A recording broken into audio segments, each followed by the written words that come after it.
Media से आए हुए जितने भी बंधु, सबको मेरा नमस्कार, आदाब, सत श्री अकाल। यूं ही स्टेज पे मैं आया तो मुझे मेरा वो टीचर जाग गया जो मैंने अपने 7 साल एज टीचर गुजारे, और उसके बाद 1 साल जो कॉलेज में मैंने बिताया, मुझे लगता है कि मुझे फिर वो पढ़ाई शुरू करनी पड़ेगी। बहुत से बच्चों ने जो सच है उसको यहाँ पे बताया, चाहे मैं चिंकी और गोलू की बात करूं या एक बच्ची ने रैप के जरिए ये बताया कि बच्चियां आज क्या क्या कर सकती हैं। बट ये बच्चों को सीखना होगा, बच्चियों को सीखना होगा। ये एजुकेशन उनको अपने घरों में भी देनी है और इसको स्प्रेड भी करना है। मैं शुरू करूंगा बेटी बचाओ बेटी पढ़ाओ से। क्यों जरूरत पड़ी? बिकॉज हमारी जो लिटरेसी रेट है फॉर फीमेल, आज भी मैं पुंछ डिस्ट्रिक्ट की बात करूंगा, that is far less than the mail literacy.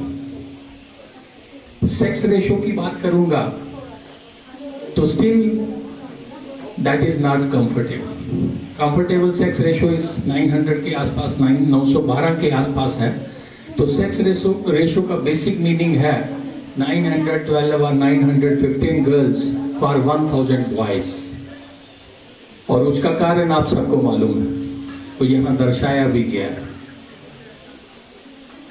मैं थोड़ा सा सच बोलूंगा जो कड़वा होता है हमेशा।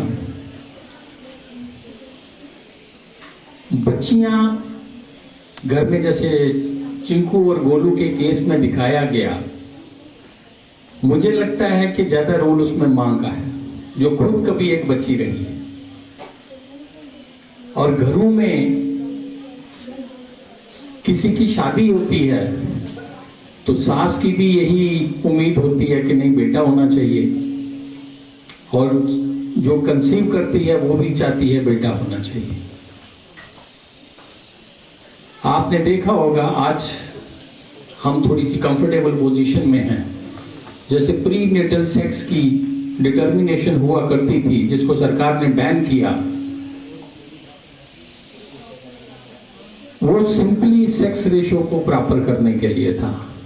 तो मेरा कहने का मतलब है कि बच्चियों के साथ जुल्म जो है वो कोख में शुरू होता है, और उसकी रिफ्लेक्शन मुझे बोलने की जरूरत नहीं है, बच्चों ने खुद स्किट में दिखा दिया कि व्हाट हैपेंस, और अल्टीमेटली क्या होता है वो भी आपने देख लिया। पिछले दिनों यहां पुंछ की एक बच्ची मेरे पास आई थी जो गुजरात कैडर में IAS ऑफिसर है, फ्रॉम दिस पुंछ। तो ये this is a proud moment for all of you.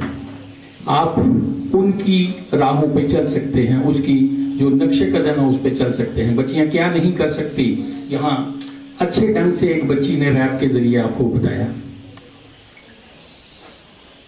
अगर हम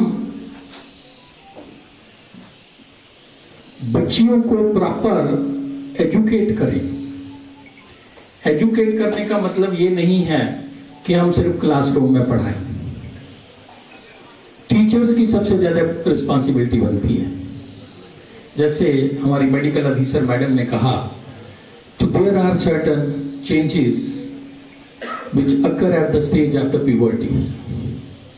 बच्चियों को उस स्टेज के लिए तैयार करना सबसे बड़ा रोल ये टीचर्स का रहता है।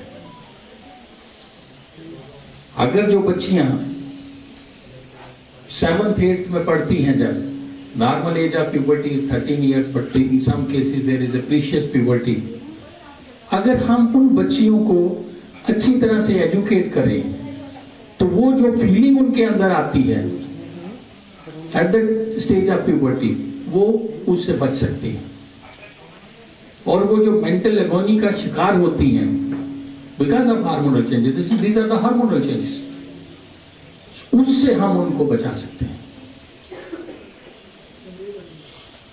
तो अगर हम आज भी देखें, the number of the girl child particularly the dropouts, is much more than the boys. पिछले दिनों में यहाँ के ही एक ब्लॉक को ओवरव्यू कर रहा था, एस्पिरेशनल ब्लॉक में, जो high to higher secondary level पे जाके बच्चियां ड्रॉप आउट होती हैं। ये हमारे एजुकेशन डिपार्टमेंट का रोल बनता है कि उनकी फैमिलीज को मोटिवेट करें, उन बच्चियों को मोटिवेट करें, ताकि उनको मेन स्ट्रीम में लाएं और स्कूल में उनकी एजुकेशन प्रॉपर तरीके से हो सके।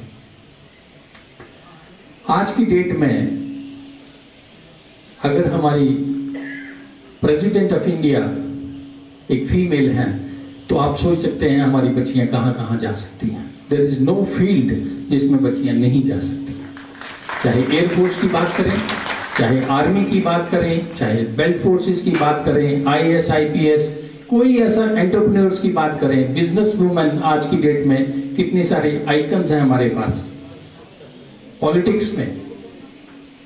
सो there is no field which is untouched by the girls. Pilots देखें, बहुत सी लड़कियां जब हम बाय एयर जाते हैं तो फीमेल पायलट्स होती हैं। और मां बाप को भी ये सोचना पड़ेगा, और पर्टिकुलरली मैं मदर्स को कहूंगा, उनको भी सोचना चाहिए और इक्वल ट्रीटमेंट देना चाहिए बच्चियों को।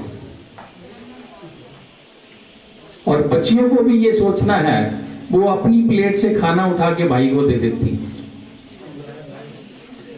माल न्यूट्रिशन का शिकार नहीं होना है आपको भी प्रॉपर डाइट लेनी है।